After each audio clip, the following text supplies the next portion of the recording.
The Titan submarine from OceanGate began its journey from the city of St. John Port in Canada. The location where it had to dive into the ocean was 700 kilometers away from St. John, in the North Atlantic Ocean. At this point, the cold water where the Titanic shipwreck is located. The journey started on Saturday, June 17, 2023, and according to the plan, the next day, Sunday, at 4 o'clock in the morning, the Titan should have been released into the water. It's important to note that an error was discovered in the Titan before the dive, but despite knowing about it, the decision was made to release it into the ocean. What was this error, and why was this risk taken even after knowing about it? In this journey, there were a total of 5 people. One of them was Hamish Harding, the founder of Action Aviation, who had previously traveled to space with Jeff Bezos. In the second place was Stockton Rush, the CEO of OceanGate, an American company that provides submersibles for ocean tourism. The third person was Paul Henry, a 77-year-old expert in shipwrecks who had previously visited the Titanic and had extensive knowledge about its shattered parts. Finally, there was Pakistani businessman Tikhwan Shahzada Dawood, accompanied by his son Suleiman Dawood, who were also part of the submarine expedition. On June 17, before diving, Hamish Harding posted on the internet about the delay in their dive due to the very cold weather. He mentioned that they would wait until the next morning when the weather would be better for a short period of time, and they would dive then. These 5 individuals were driven by their interest in seeing the wreckage of the Titanic. Since it sank in 1912, there had been many challenges in locating it in the following years, primarily due to the harsh conditions of the Atlantic Ocean, making the search far from easy. In 1985, the wreckage of the RMS Titanic was discovered on the ocean floor. The Titanic left many unanswered questions that needed to be explored. Numerous expeditions were organized, involving experts, researchers, and companies, to study the shipwreck. Filmmaker James Cameron, from Canada, extensively studied the Titanic wreck in 1995 and later released the famous Titanic movie in 1997. The movie brought attention to the Titanic's story and attracted tourists who wanted to visit the site of the shipwreck, not just for research purposes. It is believed that exploring the depths of the sea is even more challenging than going to space. The main reason for this is the immense water pressure. The Titanic shipwreck is located 4,000 meters deep, which is equivalent to 4 kilometers. To give you an idea, the Burj Khalifa, the tallest building on Earth, would fit underwater more than 5 times within the depth of the Titanic wreck. At this depth, the water pressure reaches 5,800 pounds per square inch. This is an enormous amount of pressure, where each square inch feels the weight of a whole elephant. Now, if you consider the surface area of a submarine, you can imagine the tremendous pressure it has to withstand. On Sunday, June 18, 2023, at 12 p.m., the marine journey began. Typically, it takes around 2 hours to reach the Titanic, but after 1 hour and 45 minutes, the mothership called Polar Prince, which was waiting above the sea, lost connection with the submarine.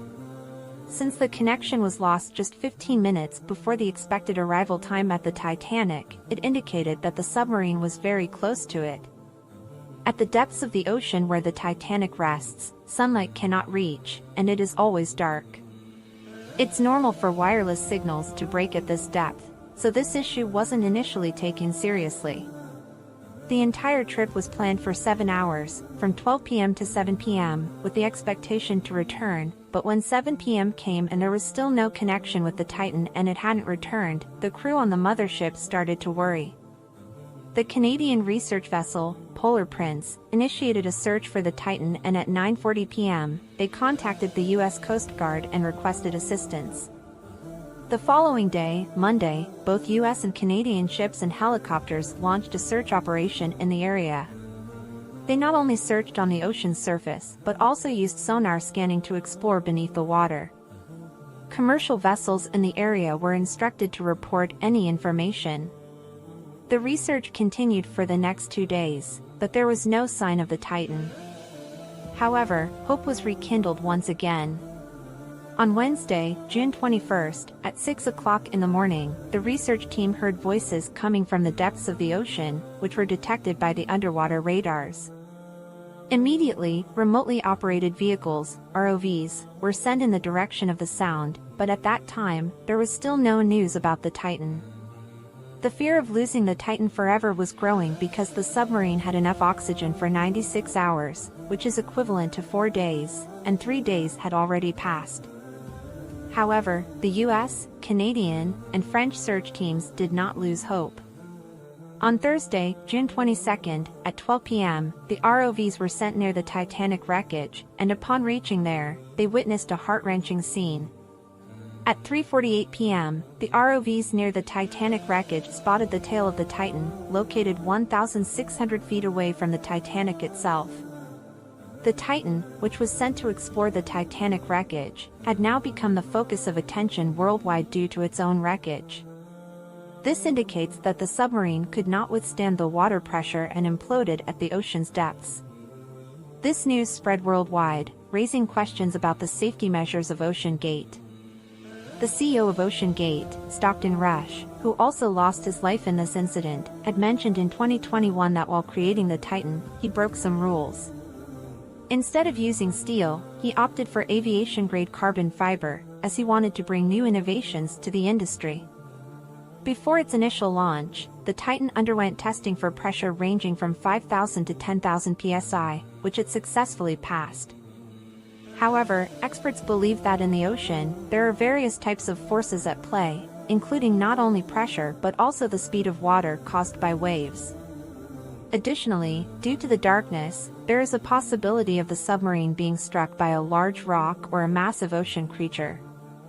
Regardless of the specific cause, one major factor was the use of carbon fiber in the construction of the Titan. The second reason was the presence of pre-existing cracks on its body. In 2019, businessman Carl Sturley went on a journey to the ocean in the Titan submarine, with the CEO of Ocean Gate overseeing the operation. Carl mentioned that during their descent into deeper waters, they heard cracking sounds coming from the Titan's body. At the time, they didn't pay much attention to these sounds, as the CEO, who had designed the submarine himself, had full confidence in its capabilities. However, after the incident, Carl told CNN that these cracking sounds were a clear indication that the Titan's body couldn't withstand the water pressure. If what he said is true, it suggests that the presence of cracks in the submarine's body was already a known issue.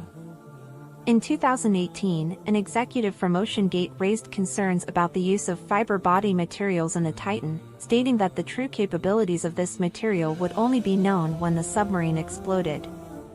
Unfortunately, something similar to that happened. The experts explained that the explosion at the depth where the Titan imploded occurred within a mere 0.3 seconds.